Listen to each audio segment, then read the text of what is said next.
Ngayon guys, ipapakita ko sa inyo kung paano ang connection nito. Katunayan guys, mayroon na akong video nito, kaya lang dahil request ng mga baguhan, siguro natabunan na rin dahil sa dami na rin ng aking video. So atin ngayong ikukunik ito guys.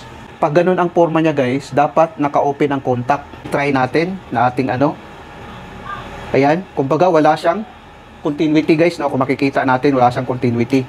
Ngayon, kung nakababa ito guys, kung nakaganon yan, magkakaroon niya ng continuity. I-try natin, no? So ibig sabihin, pag ganun, gagana ngayon ang motor natin. Ibig sabihin, wala nang tubig ang tangke natin. Pag ganun guys, ang function niya puno, no? Kasi ito kasi lulutang to dahil mayroong pabigat. Pag ganun siya guys, ibig sabihin puno yung tangke natin sa overhead. So ang gagamitin natin dito, ang black at saka blue na wire para sa connection natin sa ating FS. Float switch ang ibig sabihin nito, FS. Kung line 1 natin at line 2, ito na yun, line 1 at saka line 2 natin. Ang una nating ikabit guys, float switch natin, ito na siya, no? Kahit saan dito guys, walang problema kahit saan dito sa dalawa.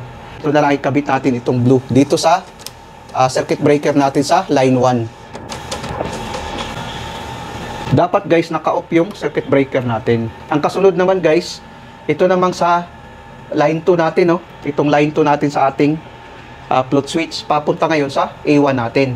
Ibig sabihin galing dito, no? Papunta dito. Ang supply natin guys ay 220 volts ito dito, no? Tapos ang motor natin ay 380 volts. Lagay natin dito.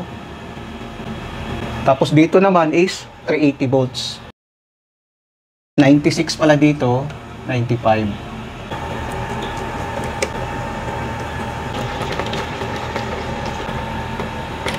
Ang kasunod naman guys, lusot sa kabila, no, sa ating overload, normally close, 95 papunta sa line 2. Galing dito, papunta ngayon dito.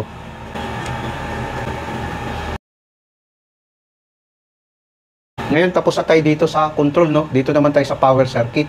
Itong circuit breaker natin na 3-phase, no. Ito siya. Ikabit natin ngayon dito. Galing dito, papunta dito, no.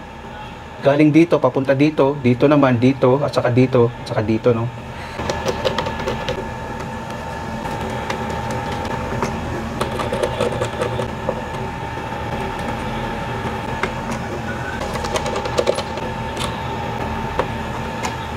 Ang kasunod naman guys, ang motor naman natin ikabit dito sa overload natin. Ito kasi guys, overload ito. Overload relay. Ito siya, no. Dito natin sa baba ikabit. Ibig sabihin dito sa tatlo na ito, dito natin ikabit, no.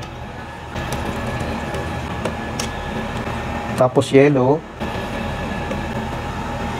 At saka blue. Try natin. Ayan. On din natin to. Try natin, no. Pagbababa itong float switch natin guys na nasa overhead tank, ibig sabihin walang laman yung tangke natin. I-try natin ibaba. Ayan. Gumana yung motor natin guys. Gumana yung 3-phase motor natin, no. Pag itaas naman natin to, mamamatay. Ganun lang ang function niya, oh, kung makikita natin. Ganun.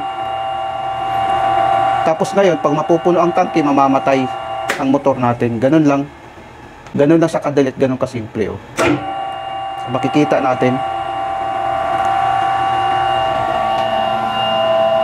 Pagtataas naman, mamamatay. Ganun lang guys. Napakadali lang ng connection.